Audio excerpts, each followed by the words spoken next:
Hi everyone, it's Roger and James here from the What's on Disney Plus podcast. In this week's episode, we'll be giving our predictions on the upcoming Investors Day. We'll be lining out the entire year of their streaming strategy. We'll also be talking about the whole HBO deal and what that could mean for Disney Plus. We'll also be sharing our thoughts on Godmothered and the upcoming Mandalorian episode, which was fantastic. But we'll get into that at the end of the episode. So a big thank you to all of our supporters. So first, just a huge thank you to Sarah. She's been fantastic with her support. Also to Darren, Adam, Lauren, The Juice, Netflix, sorry, not Netflix, but What's on Netflix, Joshua, Andrew, Jeremy, and Jacob. Thank you for all of your support, either through Patreon or YouTube members. Really makes a massive difference to us in terms of supporting the podcast and everything else. So let's jump into it. Investors Day going to be taking place next week. So it's going to be taking place on the 10th of December. It will be taking place at 4:30 p.m. Eastern Time, 1:30 p.m. Pacific Time. It's going to be expected to be 4 hours long. Now, for me, it's going to be starting at about 9:30 at night, and it's not aiming to finish till about 1:30 in the morning. So I will warn everybody in advance. There won't be any videos until the following morning because my wife probably would not appreciate me starting to record at 2 o'clock in the morning with my big loud mouth. So they're going to be basically setting out the focus for the direct-to-consumer streaming services for Disney Plus, Hulu, ESPN Plus, and also Star. Last year, we found out the price of Disney Plus. We found out when it was going to be launching. We found out the global release. They also announced loads of stuff. A 4-hour show. Going to be a lot. There's going to have to be a lot of content to fill 4 hours. And it's basically, it's not only about telling us, it's not really aimed at us as the consumers. It's more aimed at the investors to kind of let them know what's going on, where the money's being spent, what the plans are. And from that, usually then that information then feeds out. I would expect there to be there are usually some big major announcements that day, and they usually go up before the actual event happens. But yeah, so this one's a big one. This is what they've been holding off, telling. It kind of feels like we've been on a holding pattern until we get here, especially the last few weeks. But let's jump into our predictions. So what we think is going to happen. So some of these I've got written down some of them are where the predictions where I think they're likely to happen, and there's some things that I don't think are going to happen. But I feel like over the last few weeks we've seen it where Disney is restructuring their entire business. They've already said they're focusing on becoming a streaming platform, and they want to focus on Disney Plus and their other streaming services, and they want to move forward on that. They've been even this past week, they not only they rejigged all their television areas around last week, they've done it again. They've even shrunk down. Touchstone TV was around for about 2 months, and then they're gone, right now we're merging that all in. Hulu's in here. This is all being sorted out. We're rejigging around. There's been lots of executives cut in the television. They've been having a real bad clear out, and obviously dreadful for those involved, but they are doing something because they're whatever is going on. They don't do this for no reason, do they? I would hope they don't do it for no reason at the very least. But yeah, restructuring is just part of corporate life, and this past year has been crazy in more ways than one. So they've got to adapt for changes, and like you said, it sucks for the people who get restructured or who end up having to go somewhere else for it. But yeah, it's part of it. Yeah, I mean, ultimately, the idea of all of this, I think, is to streamline Disney into a much more. And I think the major thing for me for this is I feel we're going to see a bit less of this, like, that's mine and that's yours. This is mine and this is yours, where you're not allowed, that's not allowed to be on here because that's my department and that's new. Disney Plus isn't. Now Disney Plus is kind of involved in all of it. Hulu is involved in all of it. There's no more like them and us. They make the content and then the distribution people are out, and they're focused on streaming. And I think we're going to see a big change. One of those big changes I think we are going to see is Disney Plus is going to start getting content much quicker than it has done from Disney Channel and from National Geographic. I would love to see them do the same thing they do with Hulu, where it's day and date or the day after, or they just hold everything till the following Friday. I would be fine with either of those situations where, if the new episode of DuckTales or something drops this week, and maybe not, that was a good example of a show this week, because but the idea with that would really strengthen Disney Plus in terms of having new original content constantly drip feeding, rather than waiting 9 to 10 months for the latest season of an animated series to drop. You start having weekly episodes, or you can start doing the drops. We've seen it with the holiday specials this past week, where the sing along happens. I think it was on Sunday night, and then on Friday it got added to Disney Plus. Something like that. I think we're going to see a much faster line. They've got all this television being done, and holding on to it for 9 months for some of these TV series just doesn't make a lot of sense. But what do you think?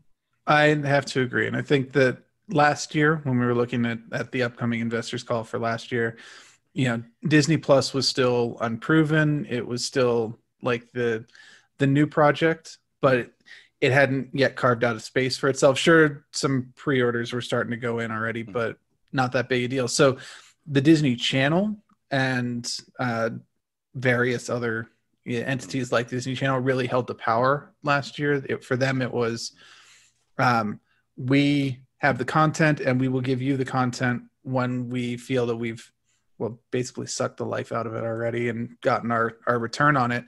And this year now, for a variety of reasons, Disney Plus is, on top of everything, and everyone else kind of has to follow through with what Disney Plus offers. So I would expect to see that at least the made for television stuff will be popping over a lot faster. National Geographics I could see going fully day and date, or even just starting to transfer content over, because we looked at like The Right Stuff, and that was originally going to be on the channel first and then come to Disney Plus later, and then it just became a Disney Plus exclusive. I could see them kind of. The thing is, as well, is the guy that now runs the Disney television section was the Disney Channel guy, and now Disney Plus comes under it. So it's no longer this, like, that's their division. They have to. I would still expect TV shows to possibly debut and get their premiere on the channel for a few days. They're going to be like, they premiere on, because they put that in the press releases each week. They go, it's the premiere on Disney Channel. So it's like, so I think we are going to, and I think that would really help Disney Plus just get content much faster. And it would, like that Friday drop, suddenly if they were like, here's 4 new episodes of this new show and 5 new episodes of this, it would really help kind of boost up that weekly Friday drop of suddenly you've got this content dropping in there, rather than holding back. Because by the time, for example, like DuckTales season 3 drops in like maybe February, or maybe not even till April, it's lost that luster. Whereas if they can get it up there they can keep that conversation going, and people are just watching stuff online. The numbers and stuff that are coming in on the Disney Channel shows, we're talking 200, 300,000 people. Kids, it's not a massive number compared to how many people are on Disney Plus. So that's why one thing that I really want to see happen, but I also, the way that they've restructured the television division, that's what makes me think it could happen, because they have done this for a reason. They're focused on streaming, and I think that's where we're going to see a big change in terms of what content. So what other predictions have you got? I actually just wanted to drop one more thing on that real fast too, is that it also makes sense for them to start moving to day and date or Friday drops, because it keeps the news going. Yeah. When you get the drop of an entire season, let's say Owl House or DuckTales season 3, it really doesn't make the news when you drop it onto Disney Plus, because it's already a back catalog item by that point, even if it's been a few months. If you can do it at a much faster clip, then it stays topical and it stays in people's minds. Well, I mean, even like this past week, we had like the sing along dropped on Friday. Now it dropped on Sunday night on ABC, so only a matter of like 5 days, which is still long enough for it to settle down. But then when it arrived on the, I've seen it on the Facebook group of people watching it and singing, and I popped it on. It's still like relevant, it's still kind of, they can do it. They've done it with these ones. I would love them also to announce that at the same time when they say it's coming to Disney Channel on this date and Disney Now, which that's a whole other thing. Put the Disney Plus release date on there.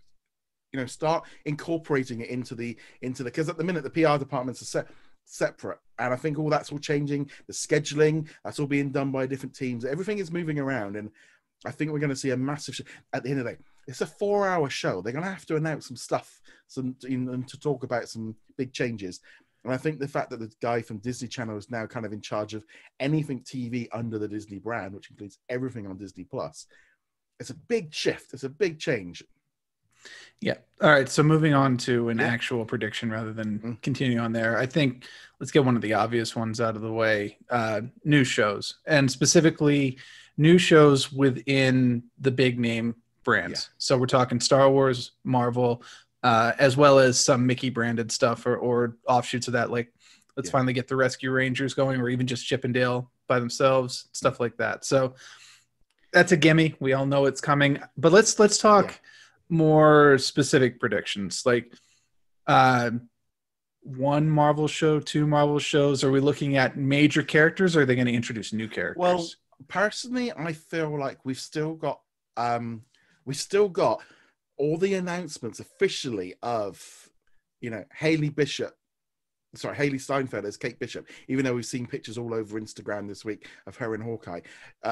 Florence Pugh going to be in Hawkeye. We still haven't had Moon Knight with Oscar Isaac officially announced. We've not had She-Hulk officially announced. We've not had Miss Marvel officially announced. We found out all this information, but officially Marvel hasn't actually come out and said who these people, So I know a lot of people are going to be looking for like all the Marvel stuff, but I feel like, no, we're just going to get the confirmation of all the stuff that we've known that hasn't officially been announced yet, because that's like 5-6 major announcements that they've not done yet. They were holding it back for a reason. They've not, and it's too long to New York. We're too far away from any major events. See, they also haven't been making announcements about actors or actresses in general. They might want to do an announcement for Oscar Isaac, because he is a pretty well-known actor at this point, thanks to Star Wars and Ex Machina and things like that. But like, they never announced Rosario Dawson as Ahsoka. She just appeared. I mean, we knew she was. That was more of a surprise thing, wasn't it? I think it was, but it's not uncommon either. Like these actual casting announcements, we'll get the casting call. We want an actor or actress like this with these traits. And actually, more often than not nowadays, they don't even care about actor or actress. They're looking more for like personality types.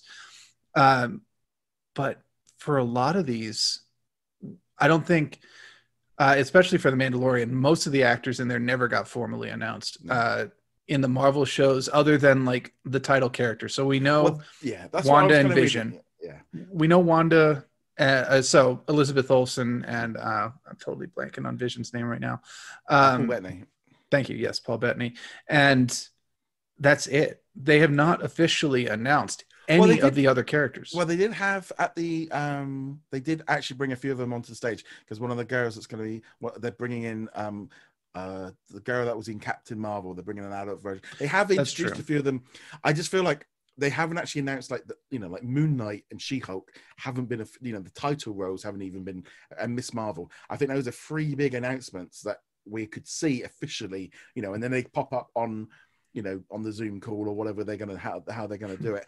And as much as I wouldn't if they confirm like a sword show or Thunderbolts, I think there might be another big announcement. But I'm kind of pulling back a little bit on going, well, hold on, there's a lot of stuff that's been revealed over the last few months that they're probably just gonna officially announce, officially unveil, and they make it out like it's a big, look what we've announced. And we're going, but we've all known this for ages. And I'm just kind of maybe setting my expectations for that a little bit lower. I would maybe expect maybe 1 new show or 2 shows, but I feel like we've still got so much of these shows that we haven't really got much information about. See, I think I'm going to be a bit more optimistic on that. I think they are going to announce some stuff. We're not going to get details, but I suspect at the very least we're going to get an updated roadmap, not just with new dates because everything's been pushed back, but also this isn't not an actual prediction here, but say you get the timeline and say in 2022 we are going to have a Firestar thing, or maybe we'll see Wolverine will show up. I mean, that'd be a huge announcement, obviously. But I think we'll see some far stuff out. The only thing is, you see, as I look at it now, if you think about it, from like last April's Investors Day, right? I'm just trying to think. We haven't actually they had Spider-Man come out like last July, and then obviously the whole like Marvel, we were supposed to have Black Widow, then Falcon and Winter, so we were supposed to be a few Marvel shows in. Now we are we've basically lost a whole year, so the whole schedule has just been shifted back. So I don't know. I'm just tempting my expectations. I think a lot of they're not. I just can't see them announcing 3 new. Or they might, a couple. I don't know. I'm just kind of edging my bets. A feeling like they might announce. They've still got those big announcements still left to do on the ones that we did. They've still got the announcements left to do, but they have also seen how insanely popular Star Wars has been so far. Yeah, well, well, before we transfer over to Star Wars, I think they're also starting to see the hype building up for WandaVision, and of course, people have been asking about Falcon and the Winter Soldier since before Disney Plus even launched. They know that the hype for the Marvel characters is at least on the same level as, say, The Mandalorian was before it came out. Yeah, they're going to want to push hard on these properties. Well, I think we're going to get the trailer for Falcon and the Winter Soldier. I agree with that. That's almost certainly. But all right, let's pop over to Star Wars, so the other big pillar. So I think we're going to have a confirmation of a Mandalorian spin-off. I think we'll have confirmation of that. I think we'll get first look at what's going on with the Rogue One, because apparently they are filming, so they might have a few things on, him at least talking to the camera in character or something like that. And specifically, that's the Cassian Andor series, right? Yeah. So I think we'll get an update on that one. We'll get an update on Obi-Wan Kenobi. I wouldn't be too surprised that I've got to be doing up an article later this morning. The High Republic, some animated series of them. That's apparently rumored. So I could see a new. I think we're going to have some animated shows revealed. Right. Because Celebration is like, nothing happened. Obviously Celebration was supposed to be earlier this year. It didn't happen. There's been no major announcements. They can't wait till end of Celebration, the end of next year. So I would be at all surprised if we see some animated series announced. Nothing movie-wise. I think just, focus on, we'll have more information on maybe the Bad Batch, maybe a trailer or something for that. I don't know. Maybe a trailer, I don't know. Might be a little early for a trailer for Bad Batch, although they could do a sizzle reel from their appearances in Clone Wars. It'd be interesting. I think that they're going to have to announce stuff here because this is the investors' call, and they want investors to be like, "Oh, look at that slate. Let's make sure we keep investing our money into Disney." And if they're like, "No, you got to wait for Celebration, which may or may not happen," investors can. I think I'll invest over here in HBO Max or something like that. Yeah, I definitely. But in terms of specifics, details on the Bad Batch, probably some confirmations. There's not a bad thing. A spinoff. Now, will that be Ahsoka? Will that be Boba Fett? Will that be something else? I don't know. Because there's a lot of possibilities. I would have said there's some other options that would have popped up. Maybe not so much anymore. It really depends on how this season ends. So we'll talk about that at the very end. We'll maybe get some updates on Obi-Wan. I don't know what the current status on Obi-Wan. It's I know supposed to be starting to film, I think, in January. Yeah, so again, that's another article that I've got my to-do list from literally the news that broke last night. So yeah, I'm expecting updates on all of those. A new spin-off of The Mandalorian, probably Mandalorian season 3 confirmation. And yeah, just more of that. It would be nice if they had a wild card in there, though. You mentioned an animated series. I would love to get, in addition to Bad Batch, it would be nice to get a confirmation of the follow-up to Rebels, where we can get Ezra and Thrawn. Obviously, that was a pretty important plot point last week in The Mandalorian. Well, not a plot point for The Mandalorian, but it was a nice little plot point they dropped. But that's where I'm wondering if the High Republic might be the way of doing something and being able to go far enough away from the current, from that timeline, that they get a little bit of space and flexibility to kind of tell some news. Not for Thrawn and Ezra, because that's the wrong time period for that. But I know what you're saying. I would definitely expect some High Republic announcements, because they're pushing that pretty hard right now in the paper media, comics and books and stuff like that. So it would make sense. They don't do all of that for nothing. They're setting something up here. In terms of other stuff, I'm expecting season 2 of The Right Stuff to be revealed. I think we'll get we'll get trailers for. The thing is, they've got to be careful. They've kind of got to give off some prediction. They've got to give off enough, but also not give too much. So it's like trailers, 3 or 4 trailers maximum. They can only give away so many. I wouldn't be at all surprised if we saw something of the Mighty Ducks, Big Shots, Flora and Ulysses, something that's kind of we know is coming up in the first couple of months. Like for the Mighty Ducks, for instance, I could see rather than a trailer, you get an interview, short clip interview with Emilio Estevez or some of the actors who are coming in. Probably Emilio Estevez because they're going to recognize him, whereas the new kids and the new parents, they're not going to recognize. So go with the person that people know. I would really like if National Geographic's announced some other drama series. Obviously, really want Right Stuff season 2, but I think that if it was successful from their point of view, Disney's point of view, it would be really nice if they continued to produce stuff like that.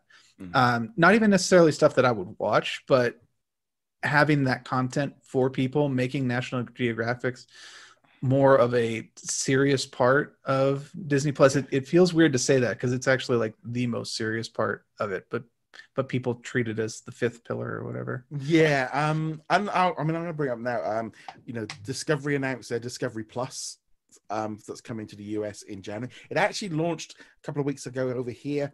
And I just realized yesterday when they did the announcement that I saw it and was like, oh, well, I'm not doing that. And then it turned out as a Sky Q customer, I get a year's free access. So I did activate my account. So therefore, but I do feel like that's going to be a major competitor to like National Geographic. Because I always think of Disney, Discovery Channel and National Geographic as kind of like, they're competitors in the same world. They're both after the same audience.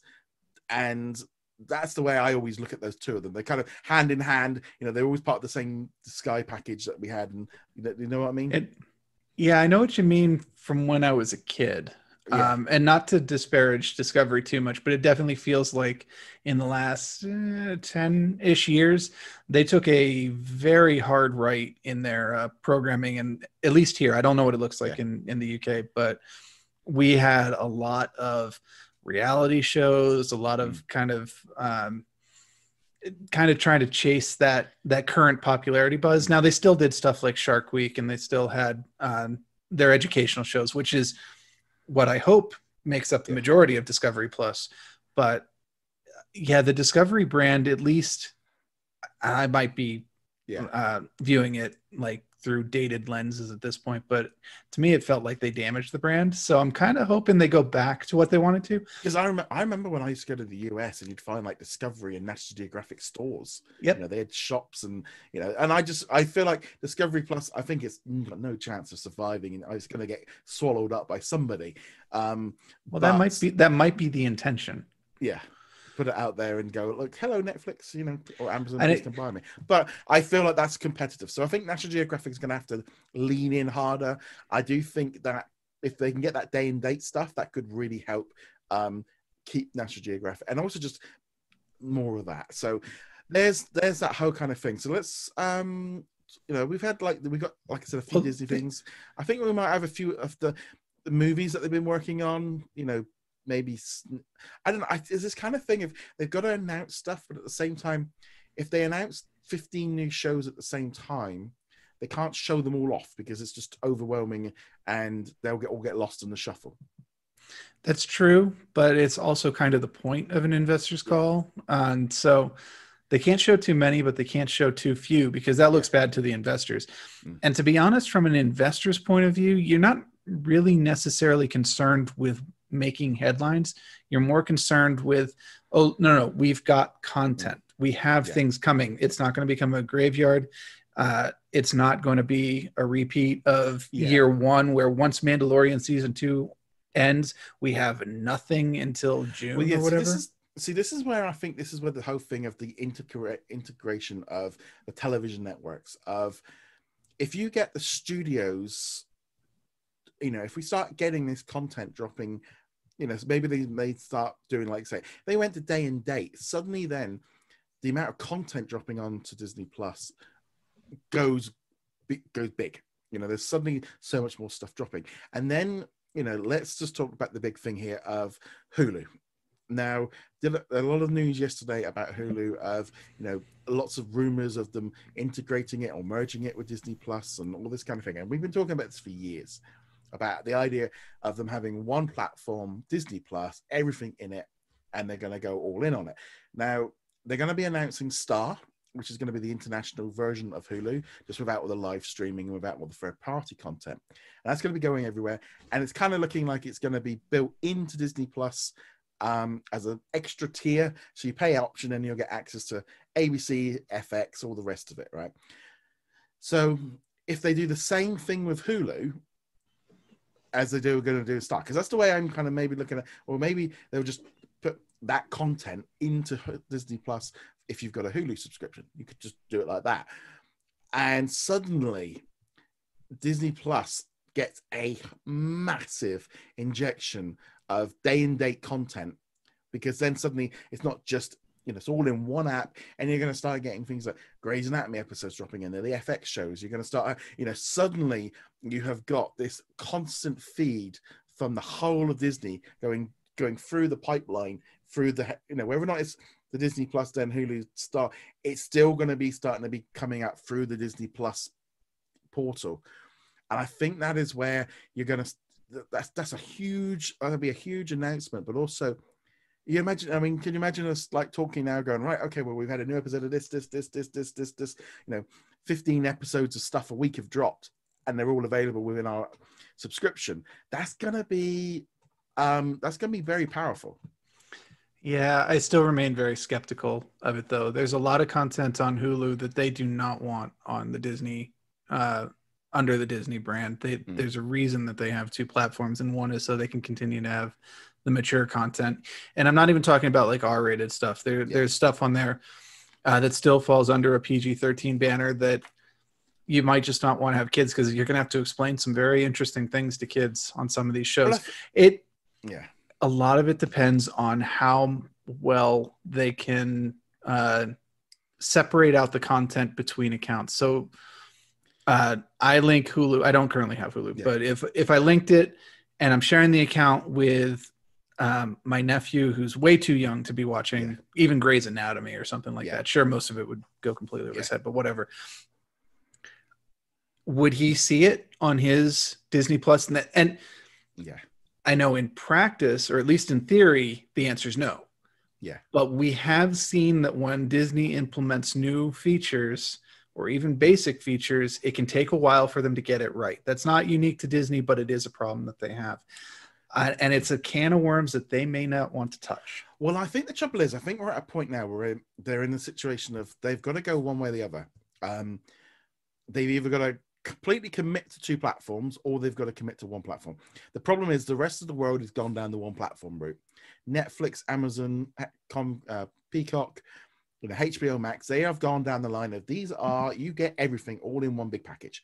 And every other company seems to be able to handle the fact that you can have a cartoon show next to an R-rated show because you have parental control. Disney kind of stepped away from that. But internationally, it's less of an issue. It doesn't have the same problem that they do in the US.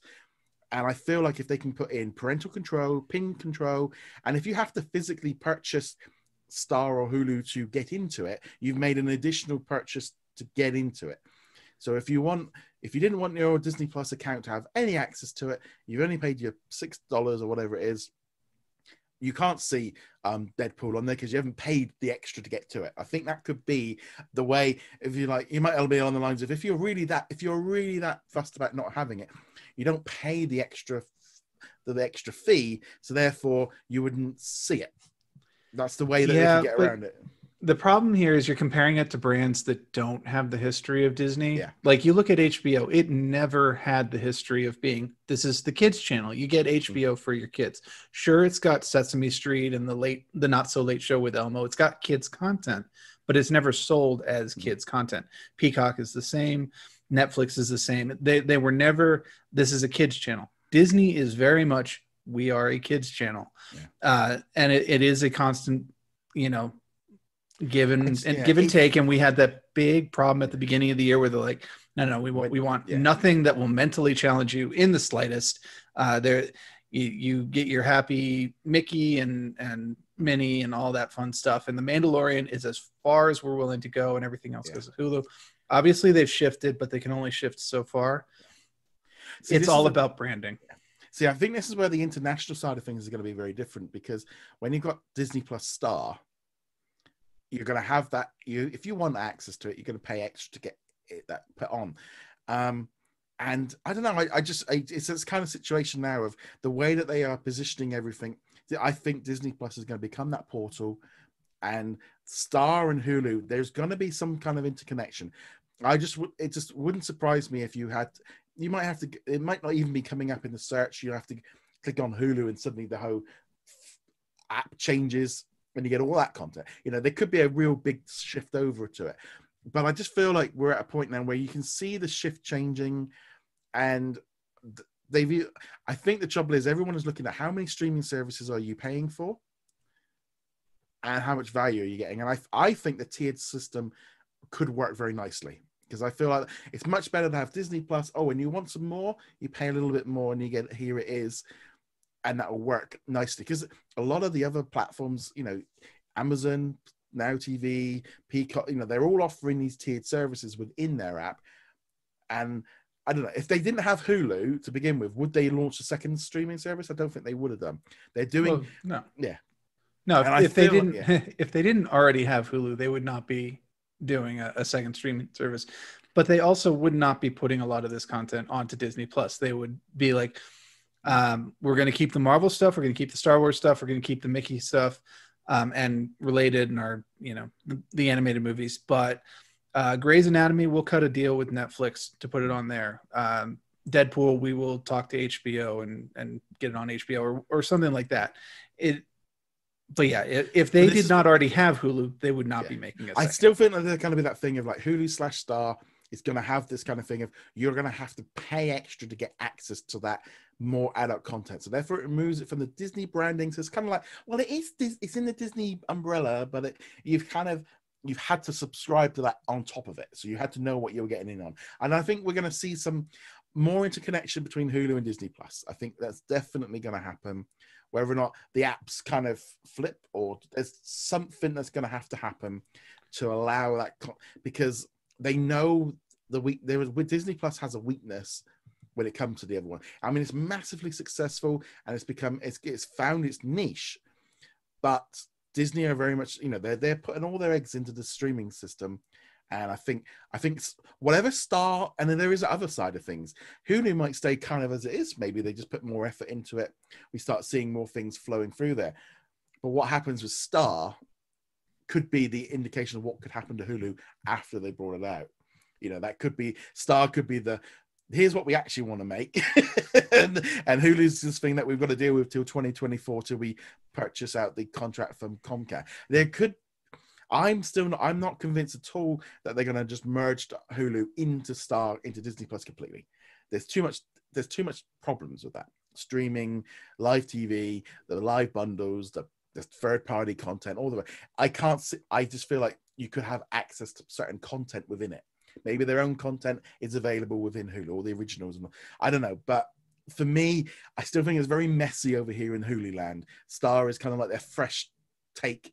You see what they do with Hotstar. You've got that secondary tier, and you've got shows dropping in there as well as the Disney Plus originals. And internationally, it's less. I think Star is going to be the one system, and then they're going to have Hulu is going to be a bit messy for a few more years. I'm telling you, my wax off. See, nah, there won't be Karate Kid won't be available, although Cobra Kai might. Now, while you were saying that, it occurred to me that one possibility is kind of a reverse of what you were talking about. Instead of you link your Hulu to Disney Plus, and the Hulu content starts to appear in Disney Plus, you get it the other way around. Yeah. You have your Hulu account linked to Disney Plus, and now The Mandalorian is in your Hulu, so you don't have to go into the Disney Plus app. You can go into the Hulu app. That does actually make more sense, at least from a starting point of view. Yeah. Because that way you can be like, Hulu is my app. This is where my content is. Disney Plus is the one that I can load up for the kids, and I don't have to worry that I accidentally logged into my account and oops, there's Deadpool right there in the middle. And you could also integrate ESPN could be going to Hulu as well, and they kind of. I think it's just ditch ESPN entirely. I think ESPN. I mean, ESPN. We might as well mention it now. There's going to be those 20-30 minute spiel of ESPN as what I like to call the time where I'm going to be making a cup of tea, have some toast, probably go to the loo, write up a couple of stories while they're all because in all honesty, American sports, well, no idea. It's not my wheelhouse. It's so therefore there will be a lot of ESPN stuff, and I know some people will be interested in it, but that's just going to continue to grow. They're going to start moving more stuff over onto TV. They know ESPN Plus needs to grow. They need that to be the sports. That's the new way of, the idea of keeping everyone on cable is just not going to work the way they've been doing it. And ESPN Plus needs to update itself. Well, frankly, sports streaming in general just needs to get with the times. It's here in the States, it's still very, very archaic with blackouts and, you want to watch your local team? Well, you can't watch your local team except on television, but you want to watch the team, the hometown team you grew up with. You're from Massachusetts, so you want to watch the Bruins. Well, that's okay because you now live 3,000 miles away, but you can't do it if you live in Boston, and they just need to. And this is a problem so much bigger than Disney. Yeah. All the sports channels or sports packages have this problem, and it just needs to get streamlined. And right now is the time to do it because sports are kind of bonkers at the moment as it is. So just throw it all out and start over. The broadcasting, not the sports themselves. So that's so I think the whole thing of what's going on there, like I said, we know Star. I think that's going to be pretty. So it's going to be a paid extra within Disney Plus. I know the way they've been explaining it through their events of like, well, it's kind of going to be different in each country. It's like, yeah, because that's what they've done in, for example, I think it was Singapore. They've launched Hotstar, but with separately and it's like, well, they're doing all they're doing. And it's like, it makes sense internationally for them to have one platform, starting from scratch, pay an extra £5 a month, whatever it is, to get access to Star. And that's it. I mean, I think we're just going to see more of this. And they know they know that that's what people want. They can see it with, you think Disney Plus Hotstar is 1/4 of the Disney Plus subscription service, and yeah, I think we're just going to see much more of that. So I think it'll be nice just to get confirmation of what all of that is. We'll see a global rollout plan of when all that's going to be coming, what their plans are. I think as well we'll get an updated like how many predictions of how many subscribers they'll get, because that'll be a major thing from investors' point of view. Yeah, even though, as we've seen repeatedly, subscriber estimates for we'll have so many subscribers by blankety blank time are they have almost no basis in reality, none whatsoever. Obviously, you couldn't predict what happened this year, but even their launch numbers were significantly different from predictions, and that's not a Disney Plus specific thing. Almost every streaming service is completely off in their estimates. Well, I think we're going to see the rollout plan for Africa, Middle East, and Asia. I think we'll see a much bigger, and also the rest of the European. Basically, every country where it hasn't launched, they'll kind of put out like wave 2 to kind of continue that growth of Disney Plus. So that keeps investors happy. Go, oh, you're still growing. You still got the whole of Africa. You still got the whole of Middle East. There's massive areas for them to continue to keep growing. And once they're everywhere, it's much easier for them to scale up. And this is, again, where I think this whole idea of having the one app internationally makes everything much easier to streamline everything through. And they've got full control over it. So I think we're going to see a lot more of that. Other things that I think we could see, I think Premier Access. So I think so there's a kind of like what I would call like the pre-HBO Max announcement and maybe what they'd planned. So my initial thought was, before we found out about HBO Max's plan this year, I was thinking that what they might do is Premier Access at the same time or as it comes out in cinemas. So you get the choice. So when Raya and the Last Dragon drops, it's available on Disney Plus as a premium access, and it's also in cinemas. That could be a way of kind of going to cinemas, going, you can have the movies, but I'm sorry, but customers are speaking and we need to do something else. And so that would be like, you get 30 days access or whatever else. And then things come to Disney Plus on the same date that it would come to maybe digital on home video. I feel like we are going to see a massive speed up from the 6 months. up till the last Investors Day, they were talking about the idea of speeding up the release. I can't see them going back to 6-month, release windows. I think we're going to see a 3-month release window going forward. What about your thoughts on that? I think we were going to anyway. It's something that consumers have wanted for a very, very, very long time. We're talking years, if not decades, or a decade anyway. They can't undo Pandora's box once they open that one up, and they've already kind of opened it up, and now HBO has just been like, let's just take the lid off, let it all out. So HBO Max has kind of gone, right, the whole of 2021, where all 17 of our big movies are all going to go to HBO Max same day as they go to the cinemas, and then 30 days later they get taken off of HBO Max, which a lot of people are questioning, going, they still want that secondary window and like selling it and all. It's like, that's not going to work. They're still trying to apply old mentalities and old system to it. It's a cake and eat it too scenario, unfortunately. Yeah. Personally, it's like, I'm sorry, but if you've put it on HBO Max for 30 days and you take it off on the 34th day, you've already kind of, where's the value in that? Because they're going, I need to go buy it because it's not on HBO Max. Like, no, they've already seen it multiple times. Maybe if they really enjoyed it, they're not going to buy it somewhere else. They'll know that it will come back anyway. So but the idea of them putting out 17 movies directly on it, I mean, that was a power play. I mean, that was a pure, we want subscribers. The only thing is, it only applies in the US. The rest of the world, they've gone, where? What's that? Oh, is that place outside the map? Okay, yeah, we don't count them. They can all still carry on with the old system. And of course, that kind of went down along the lines of, and we are planning on an international rollout of HBO Max at some point later, but we'll talk about it. Okay, so HBO Max, it's that kind of weird thing. You made all this noise, but you're still kind of so centric on the US that the rest of the world is like, you're never going to get those big numbers without going global. Yeah, but they might also be just saying, we could get bigger numbers going global, but the amount of money we have to invest to get the infrastructure working doesn't make it make sense or something like that. And again, it's a branding thing. HBO is an exceptionally well-known brand in the States. We've known it as premium content for forever.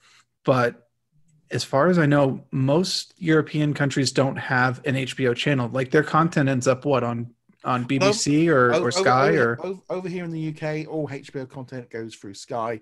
They did announce they've signed another deal for a few. So the trouble is, what happens there is, like, the concept of a HBO show doesn't exist, because to us, they're Sky. That's exactly what I mean, though. It's like, for example, I've been watching the The Undoing. I think that was is that a HBO? I have no idea what that even is. It was a Nicole Kidman and Hugh Grant show. It might have been under. I do know what you're talking about. I don't think it was called that, but I've gone. In any event, maybe it was. I haven't seen it. Yeah, The Undoing. Okay. That's what it's called. And obviously, like, that's a, those kind of shows, they're on Sky over here. Things like Chernobyl. I don't know them as HBO because they're not. Right. It just comes up at the beginning of the show. And that's all. And that's what I'm getting at with Disney. Disney is a worldwide international brand. Everyone knows it. You can go to Asia and people know Disney. You can go anywhere in Europe, people know Disney. Heck, you could have gone to the USSR back in the day and they'd still know what Disney was, right? You go elsewhere and you go HBO and they're like, I think I've heard of that. They do Westworld. Was that Game of Thrones? And like, oh yeah, but it's not an internet brand. It makes more sense for them, unless they want to start from scratch everywhere that's not America. It makes more sense for them to just license it out like they do now. I mean, it's the same thing with Comcast, because if you said like Comcast, NBC, most people wouldn't. If you said Universal, we know what it is, because that's how it's been. To us, if I was to say to somebody here, you'd go, "Oh yeah, Universal or Sky." That would be the branding over here. And I think the same thing with Warner Brothers. This whole thing of going to Warner Media. Most people would think of it as Warner Brothers. That's kind of the branding that they've created over the years. But I do think that HBO shift is gonna be a big thing for Disney. They're gonna have to combat it a little bit.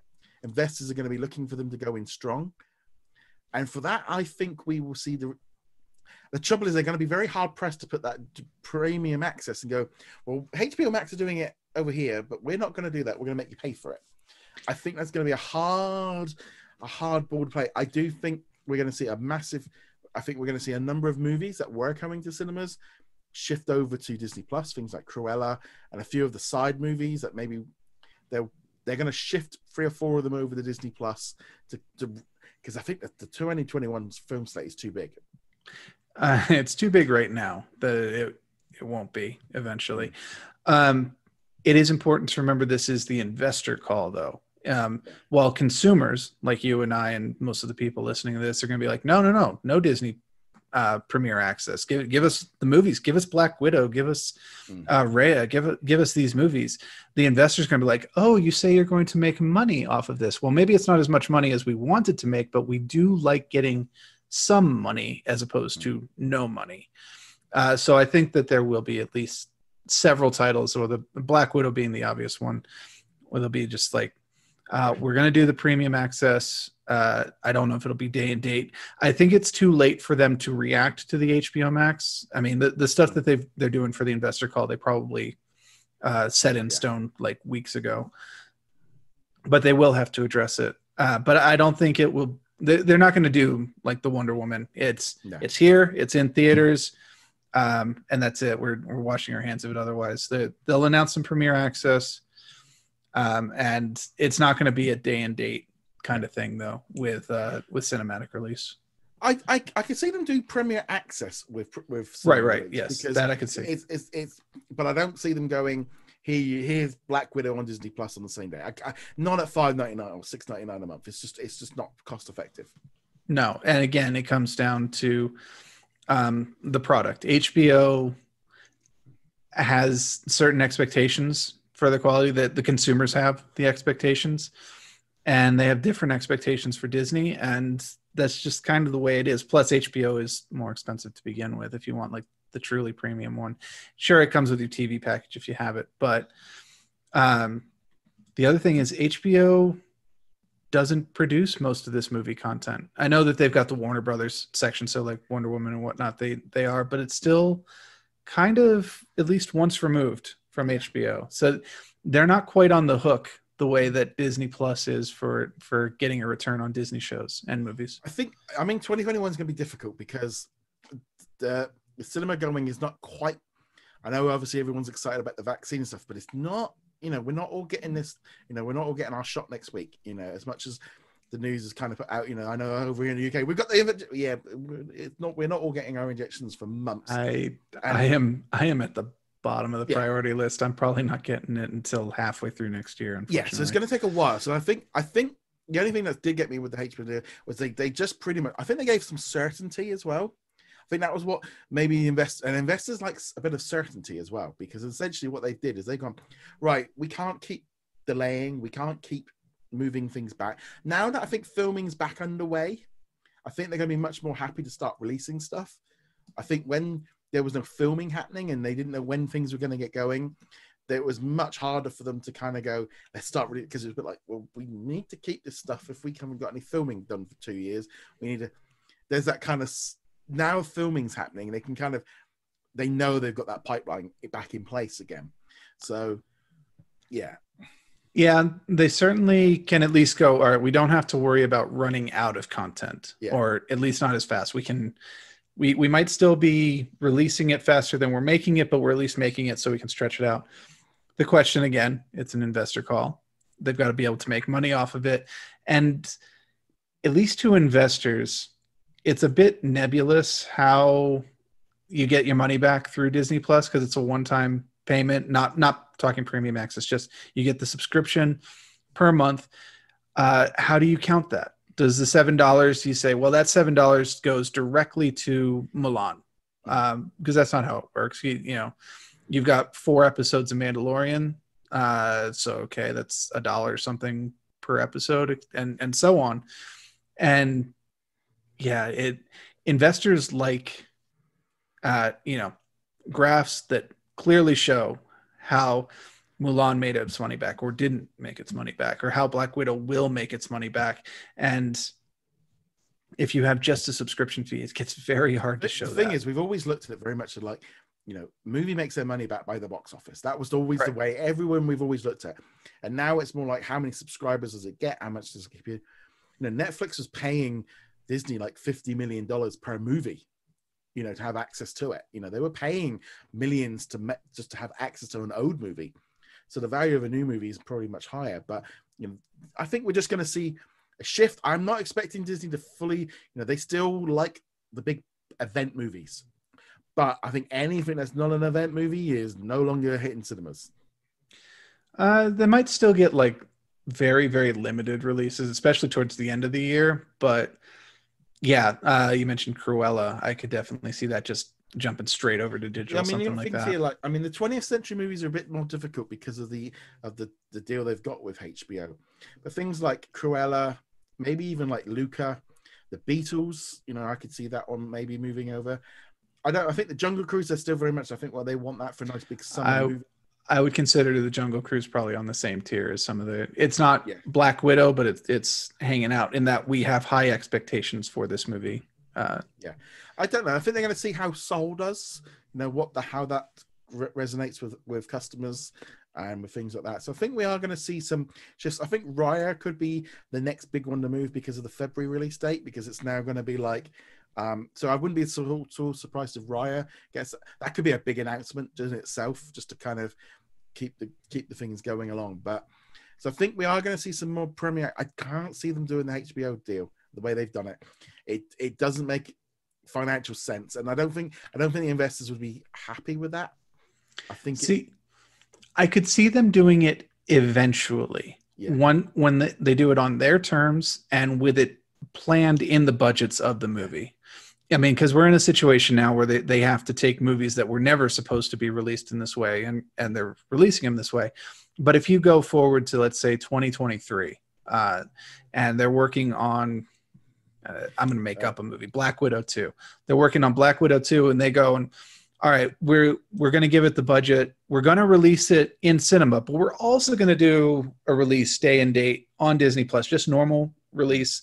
And then they can plan for it, and they can say, all right, we'll adjust the budget accordingly. We'll adjust who the actors and actresses are accordingly. But it'd be a very different situation than being like, let's just keep pushing it back and hope we can make some money on it. Yeah. To me, I just look at like the Marvel and the Star Wars movies and the big animated movies.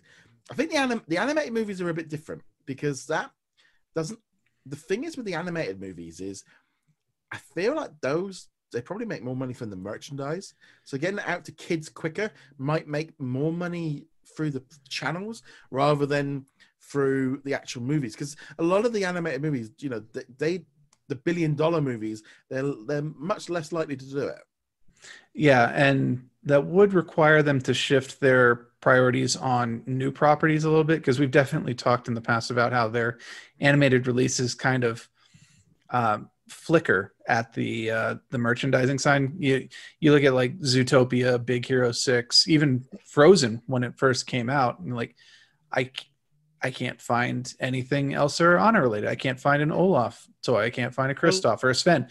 And it feels weird to say that, because now Frozen is like this huge thing, but you went to the parks like a week or two after Frozen came out, you would have no idea they had a new movie at all. Yeah, I mean things I'm looking here, like Coco pulled in 800 million.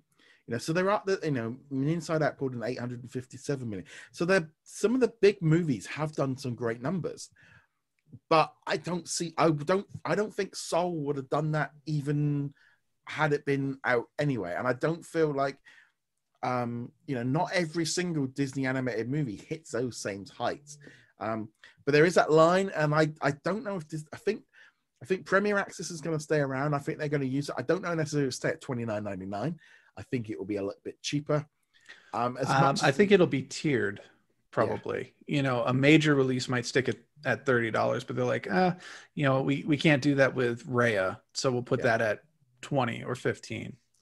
And I think it's ultimately cinemas. They're not the studio's problems in some ways for them to deal with. It's a bit like, it's like right now they've just gone in and gone, we're looking after ourselves. We know there's these we want cinemas to come back because we like the money, but audiences are, they were seeing trends changing. Disney were the only ones really kind of with those big tentpole movies that were like hitting the big numbers, because everything that wasn't a big tentpole movie was, and it flopped at the box office, and that flopped at the box office, and that didn't flop, all their live action stuff, just everything just seemed to just, unless it was like Aladdin or The Lion King, anything that was new and original was not pulling in those numbers. I would be very curious to see what numbers something like Ivan would have pulled in, or obviously we'll never be able to figure out what that would be at this point, but would it have made any sort of splash at the box office? No, probably not. Did they end up making more just from the good publicity of releasing it directly onto Disney Plus than they would have even in a normal year releasing it at the box office? I mean, honestly, probably not, but it probably wasn't that big a hit. That's why they picked it versus Black Widow or Mulan. I think that Beatles documentary, that could be I could see that one shifting, because this is kind of weird thing of like the idea of them putting a movie out for people to go to the cinema and to dance and sing along. It's just that 2021 thing. That's where we want to get to, but that's more, unless they push it back to 2022. But I don't know. I think it's the anniversary or something. But Hamilton might have changed their minds on how well those things do. But I think we are going to see a shift in how they do it. But I'm not expecting a monumental shift like HBO Max. No, and it'll take time. Any other predictions for Disney Plus and the streaming? I mean, the generic ones. In addition to the Star Wars and Marvel, we'll get some other announcements on content coming. Probably some back catalog items, maybe some announcements of some new movies in the pipeline. And I'm talking just like literally a title. Might not even have like a proper logo. It might just be movie title in Arial font or something like that. We'll get a couple of those because they do want to assure people, okay, we've got this slate. You knew about the slate last year, but here's the slate plus some movies for 2023, 2024. We're not. I don't think they're going to go that far in advance. I know I'm kind of going a little far, but they might at least say we've got this number of movies planned for that year. We've got this number of movies in production right now, kind of like that. But we'll get an updated timeline at the very least, going out a couple of years, where we'll probably see at least one or two movies that we did not previously know about. Officially, at the very least. I think we'll find out, especially like the Disney Plus and also maybe some of the Hulu ones as well, some of the Hulu original movies. I can't see them doing anything like major, like saying like, okay, we've brought out the HBO deal with Fox. I can't. They could do, but it's the value of those old movies and this problem with Searchlight movies and 20. They've lost 2020, so they kind of like almost essentially lost one of those years already. Yeah, and I think if they were that keen on any of these titles in particular, they would have already done so. At this point, it's far less important for them to get them onto their platforms. Now, if we were talking at the beginning of this year, January, February, March, when we're looking at the content drought, and be like, just give us something. They don't have that right now. But also, see, this is where the internationally it changes, because suddenly we've got Star. And also, even that, I mean, we've had Ford, not here in the UK, we've not had, but we've had Call of the Wild, we've had the Spies in Disguise, in Australia, and a few other places have had, and Latin America have had Ford versus Ferrari. We've already started having the drip feed because we don't have that HBO problem. So there again, got movies like, maybe not Underwater, something like that could be great on Star, drop Star. So the trouble is with this whole HBO deal is like, it actually only really affects the US. But the rest of the world doesn't really have that same. I mean, it would make a lot more sense if they can say, right, we've got, I'm just looking here at a list of a movie, say, pick one of the 20th century ones for the next year. So let's say Bob Burger's the movie, which is due out on April the 9th. Well, it's a 20th century studio movie, so they can't put it onto Disney Plus or Hulu at the minute because of the HBO deal. Internationally, they can put Bob's Burgers movie on Star or Disney Plus or wherever. They can do that, but it's harder for them to sell it. And then you got other movies like the Death on the Nile one that they're doing, and it does open up the windows much more internationally. But I don't know if would they buy it, and would HBO want them to sell it? That's the other problem. That's the way I always look at it. Would HBO be like, yeah, we don't want, I can't see HBO going, yeah, we don't want, we want those movies. We've got them for another year. Why do we want to give them, and all the back catalog stuff? They want to keep hold of it just as much as Disney want to get out of it. Yeah, if they didn't have HBO Max, it might be a different story. But now with HBO Max being one of their flagship items, you would have to, if I was in their position, you would have to throw a lot of money at me to give those up. And I'm sure Disney is looking at it going, just not worth the amount of money it would take. Let them hold on to it for a year. So let's bring up classic stuff, because there's a big thing of Disney have really just pulled the plug back on their, I'm just looking at the time of how they've really kind of not been releasing as much library content over the last few months. I don't know if it was because of COVID, where maybe the restoration and the moving things over got slowed down, or if they were just like, hold on, we need this content in 2021 to kind of keep boosting up the network. I mean, there's so many movies, especially from the 20th Century Library, that they can use. Whether or not we see more of that, maybe they have this big announcement, oh yeah, we're going to start dropping classic 20th century movies, all the black and white ones, all this old stuff from the 60s and 70s, we're going to be dropping one a week or 2 a week or something. But you feel like they need to kind of use, there's still a massive chunk of the library. The trouble is, library content doesn't bring in subscribers. It keeps subscribers happy, but it doesn't necessarily generate the same buzz. If they put a 1962 movie on there, it doesn't generate the buzz. But they've been very slack in lately. I mean, you look at like the list, there's not been a huge amount, and very noticeable of how different that has become over the last few months.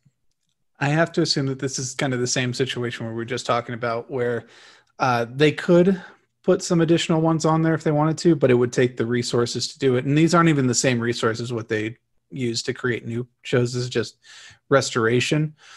But they have to be looking at it and going, you know what, this movie that we have from 1965 or something like that, I'm just making one up, it would take us 2 solid months of man hours to make it ready for Disney Plus, and then 10 people will watch it. Is it worth the effort? I think that the thing is that they are probably doing it. And I mean, there's going to be like a lot of these movies are going to be available on other digital platforms, but they've got to make them kind of, I know, like, I think there's been like some talk about like the Aladdin series, something like that, is maybe not in the best shape. So therefore they haven't put it on there. Same with maybe some of the older, like things like dinosaurs from. So they've got to make sure they're up to quality. So there's that issue. But if they're available digitally on like Amazon or something like that, it's like, well, there's not less issues. I feel like they've purposely held them back, either because of COVID, because they've not had anyone able to work on them properly. Maybe they just, or they were like, right, we haven't got as much new stuff for the next 6 months, so therefore we're going to use the library to kind of cover up the fact we've not got nothing new. Yeah, it's probably a combination of that plus other factors as well. I know. Yeah, I was going to say, I know for a fact that if I was sitting here, if I was sat there in April and I had a list of all these like legacy titles I was releasing in September, October, November, etc., and I'm going, right, okay, we're going to have a massive drought of content in February and March, I'd be like, you know what, we'll just hold this stuff and we'll drop it all then to make it look like that's how, you just look at it and go, it makes sense of why they would have to do that, because we're going to have that drought probably March, April, May, maybe, where all the stuff that should have been filmed in the summer hasn't hit. Yeah, the Mandalorian and WandaVision were filmed back in winter last year. We haven't got there yet.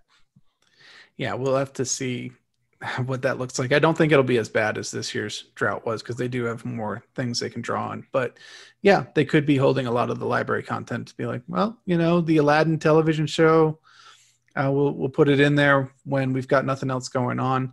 But as you alluded to, it also depends entirely on how well some of these things were stored. I don't know how many of these older TV shows, it feels weird saying that for shows I grew up with, but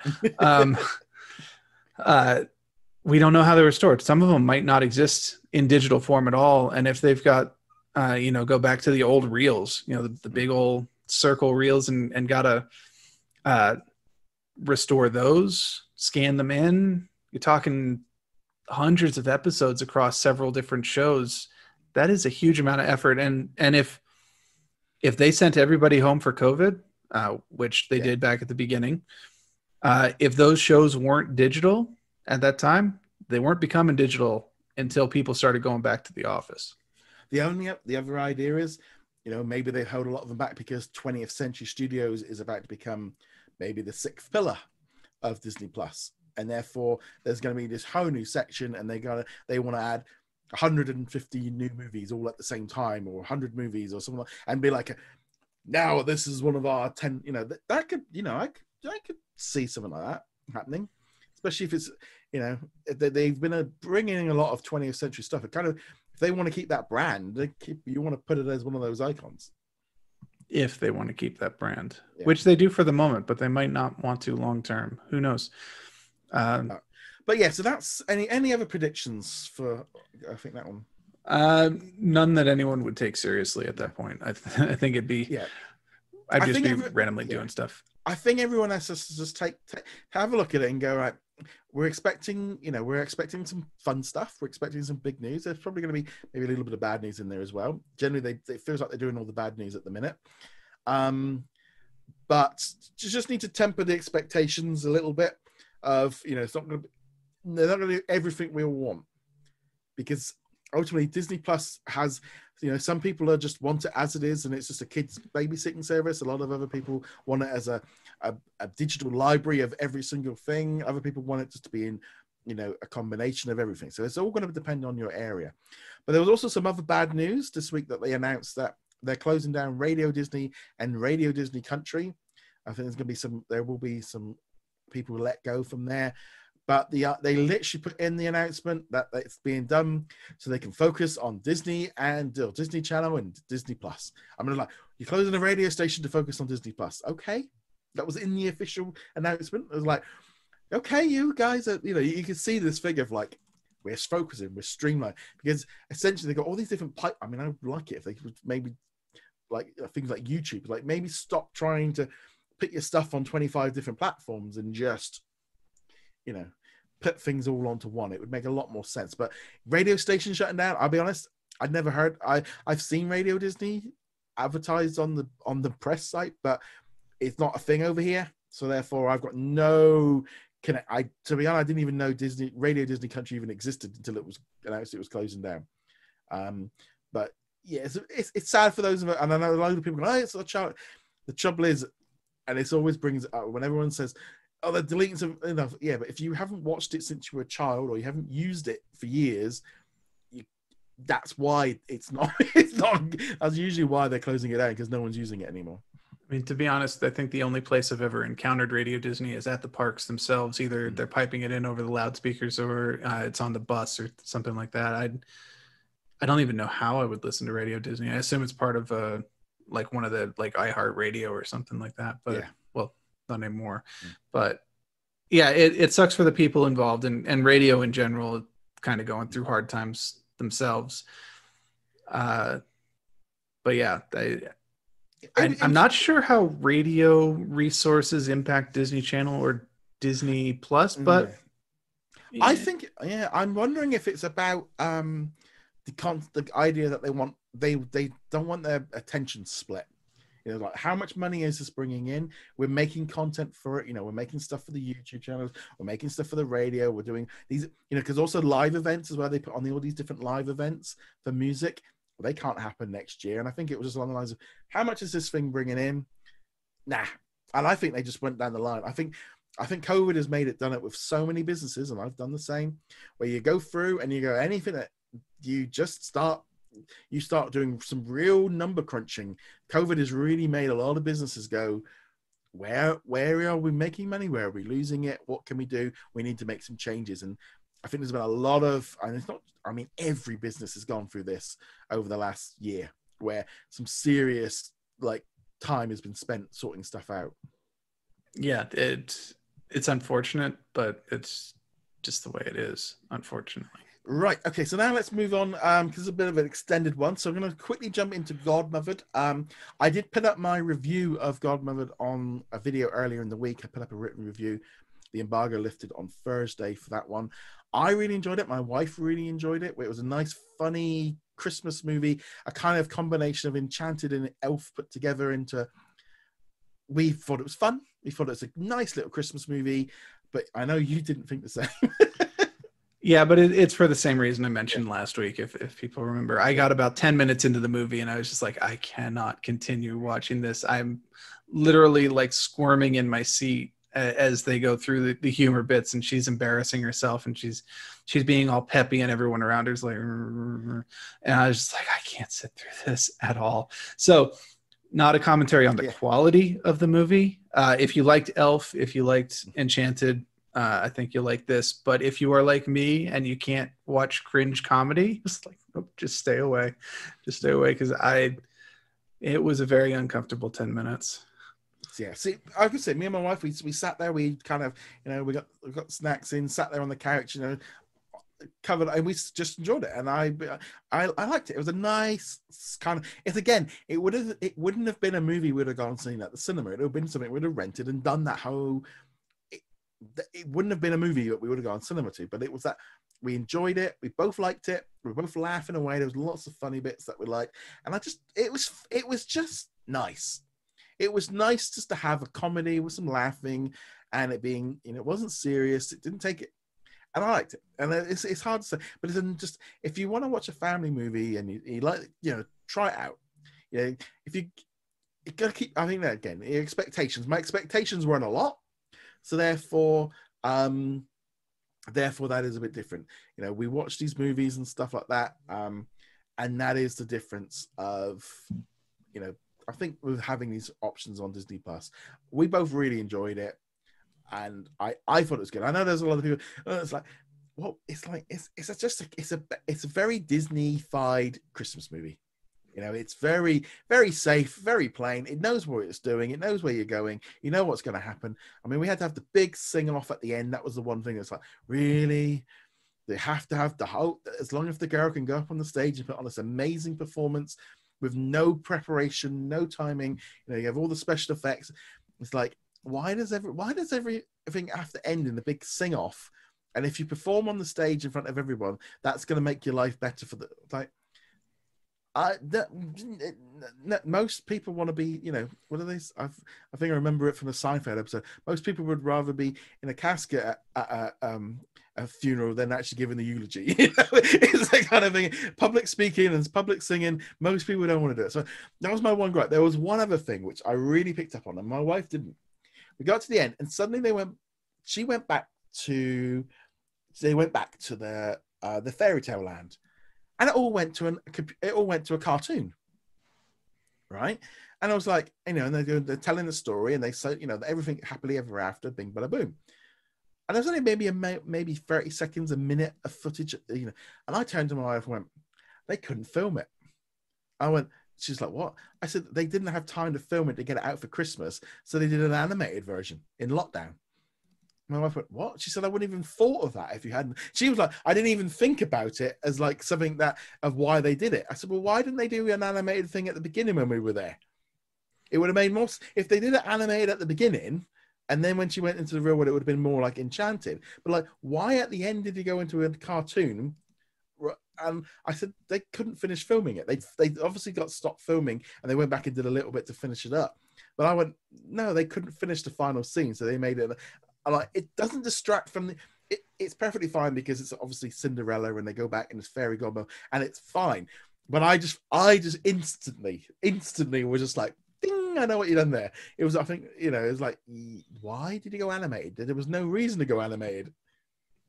I didn't get that far into it. Yeah, they didn't. Yeah, but if it's like for you, if the first scene was all animated, that would have made sense for it to go back to being animated. Yeah, it was the fact that it didn't go back. It was like, well, you made the whole thing of having this big illustrious castle and all the rest of it, and this world that they lived in, and then at the end you went back to animated. That was like, no, you didn't have time to finish it. That was the one thing that was my cynical, clinical mind looking at it, going, budgets. That was kids won't even notice. Most people won't even notice it. But that was my one little gripe that I was like, I see what you did there. So let's now talk Mandalorian. Let's get this one out of the way. Yep. We're going to go big full spoilers. Big spoilers. Spoilers. So haven't watched it already, come back later. But another fantastic episode. What did you think of it? I loved it. I mean, I say that every week, but I loved it. When you get 5 minutes into the episode, they've landed on Tython, which actually was a little bit of a surprise. Like, are they going to do a side quest before they get to Tython? Nope. But you get to Tython and you just see Slave One pop around the corner, Boba Fett's ship, and I was just like, I immediately texted my Star Wars friend, my coworker, who we're always talking Star Wars, like, have you watched this yet? He's like, no, I haven't watched it. It's movie night with the kids. I can't watch it until tonight. I'm like, you poor man. Because I knew how he was going to react to it, and when he finally got to it hours and hours later, it was like, why didn't you tell me? Because I didn't want to spoil it for you. No. Jerk. I mean, it's just that thing of it flying in and going, I remember having the Slave One ship, the vintage one, when I was a kid, and I love that ship. So the minute coming, go, okay, business is about to pick up, yeah, and it didn't go the way I thought it was going to go with Boba Fett. No, actually, I was a little surprised at first, because when you first see the person coming out of Boba Fett, or out of Slave One, I'm like, that's not Boba Fett. That's Fennec right there, because they kind of gave that one away a little bit with having her in the preview section in the what came before. I was like, oh, that's not Boba Fett. Are we not going to get Boba Fett? I hit the skip button. I wish I had, actually, but then it's like. And then Boba Fett actually shows up, and it's just like, yes, this is great. And then on top of that, both of them get to have that awesome whole fight scene against the stormtroopers, where it's just like, you know what, we're going to use stormtroopers for their original purpose, which is to show just how awesome these two people are. Because as much love as Boba Fett gets, he really didn't do anything in the movies. Yeah, it's kind of that kind of thing, like we made it all up in our heads of how cool he was. and it's a lot like that Vader moment from Rogue One at the end of the movie, where you're like, okay, Vader had some cool scenes, and he had plenty of cool scenes, but you never really get to see him just be Vader. The only times he's fighting against Obi-Wan, which he wins, and then the 2 times he fights Luke. But you never get to see him just be like, this is why everybody is absolutely terrified of me. I saw there was this meme kind of thing of like someone putting up an animated one. Basically, the Mandalorian is just Jon Favreau with his action figures as a kid going, right, I'm turning this into a TV show. They're going to take this character and this toy that I had, and I'm going to turn it into a TV show. Because that's how it feels like to me, because I had all these toys. I had all these Star Wars toys. And, all these characters that I had no, you didn't even see them in the movie. I made, they became their own thing. And I had Slave One with Boba Fett, and I had all these bounty hunters, and that was, I kind of get that whole thing of where he's going for, because these characters I have that same connection with. The Mandalorian so far, like going all the way back through season 1, has just been like, I remember playing with that. I remember seeing that. Like, he had the troop transport. Yeah. I know that appeared in Rebels before it appeared in Mandalorian, but this was the live action debut. And they had that. And then, speaking of bringing things into continuity, we of course had the Dark Troopers show up. I thought I saw them at the end of last episode, in that cylinder room, but I was like, I'm not 100% sure those are Dark Troopers. Turns out they were. So that was great to see them, even for a little bit. We didn't really get to see them in action. They're probably saving that for the last 2 episodes, but I was just like, I played Dark Forces as a kid. It's so great to see them. It was just like, wow, droids, we haven't seen droids in a while. That was something that kind of got left in the prequels. So I was like, okay, they look pretty bad. And just the thing of them stealing him and just flying off, like, no messing, come in, grab him, go. Right. Because we were talking about this last week. We're like, season 2 is going to end on the cliffhanger with Gideon getting away with it, Well, I do remember we had the thing of it's either going to have to happen or right for the finale, or it's going to happen at the finale. We knew it was coming. Yeah, we knew it was coming. I was definitely leaning towards it will be the cliffhanger for season 2 that leads into season 3, but it's like Favreau and Filoni were just like, nope, we're doing it right now. Here we go. And I mean, the whole thing of like, and then like Boba Fett and stuff, kind of like, no, we're in debt. Like, okay, so he's got them too. He went back and got Cara Dune. It's like now he's going off next episode to go get the guy out of the prison. And at some point, he's called for some help, so someone's going to turn up. You know, we don't know who that someone is, and it's fun watching the internet go, who's it going to be? Is it going to be Luke? Is it going to be Ezra? Is it going to be... I think Ezra. I think it's going to be... I don't think it's going to be Luke. I think it would be... It wouldn't make sense for it to be Luke. Because he would be too young. I think it would be too expensive for them to do. Well, that would be the technical reason, and then the logical reason is if he actually had Baby Yoda at any point, he would have started the Jedi Academy at that point, because who would not want to teach Baby Yoda how to use the Force? Well, other than Ahsoka, apparently. There's also the possibility that it will be a completely new character. I kind of suspect they want to save Ezra for the hunt for Thrawn, whether they do that in Mandalorian or in a spin-off. There's still the kid from Jedi Fallen Order wandering around. That's a possibility. There's a couple others floating around. We'll have to wait and see. That'd be a cool one, because that was a fantastic game. It's finally out on Xbox Game Pass, so I will finally be playing that in the near future, probably over Christmas here in the near. I've become hooked on Planet Coaster on the Game Pass. I will admit, I played the heck out of Planet Coaster on PC years ago, because I loved not Railroad. Well, I love that one too, but Roller Coaster Tycoon, I love the heck out of. Anyway, that has nothing to do with The Mandalorian. But I think it's just like the whole thing of like, you can tell. I mean, it was a nice short episode, lots of action. In some ways, it felt like a TV show, because it kind of, it wasn't quite so similar. They did do the cinematography, but it was so different from last week's episode. Yeah, last week, someone I saw online posted some comparison shots from last week episodes to Kurosawa films, and once they posted that, I was like, oh yeah, okay. You can see it when they put them side by side. Yeah. This one will be a lot more interesting to see, because this is also, was it Robert Rodriguez did this one, and he normally doesn't do the overt homages the way that we did last week, or even what's her name? Howard's son or daughter, sorry. Her. Where she had that scene that was blatantly out of Apollo 13. Robert Rodriguez nod to her dad, so that was a bit different, but granted.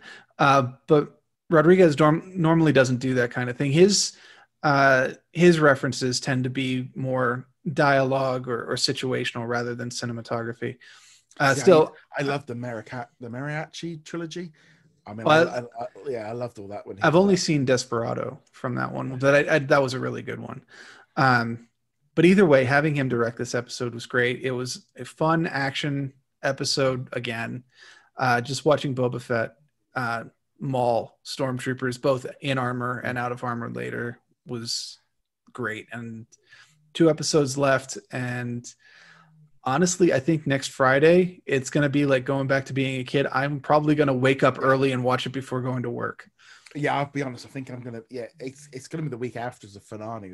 It's just like this whole season has just been like building just this, we, like I said, they're like, okay, when is this budget running out? Because that hasn't, because like someone, I saw someone, the budget was like, they had robots, they had Slave One, they had, there was a lot more grounded, but I wouldn't necessarily say it. I mean, and then the poor Razor Crest. Poor Razor Crest. I was like, that blew. I'm like, no.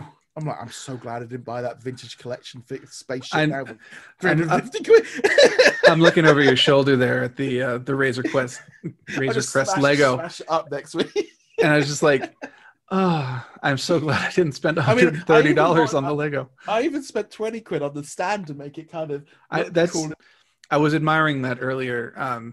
Before the show started, we had to deal with the dog for a little bit. So I was just staring at his wall for a little while there. I'm like, that's really cool with the Razor Crest flying like that. That's cool. I was like, no. Poor Razor Crest. It's been through so much just in this season alone. But it's like destroying the Falcon. It was like, no, you can't do that. Yeah, well, they were originally going to destroy the Falcon in Return of the Jedi, and they kind of backed off at the end there. But yeah, poor Razor Crest. I wonder what he'll get to replace it with at the end of the season, if he even gets to replace it.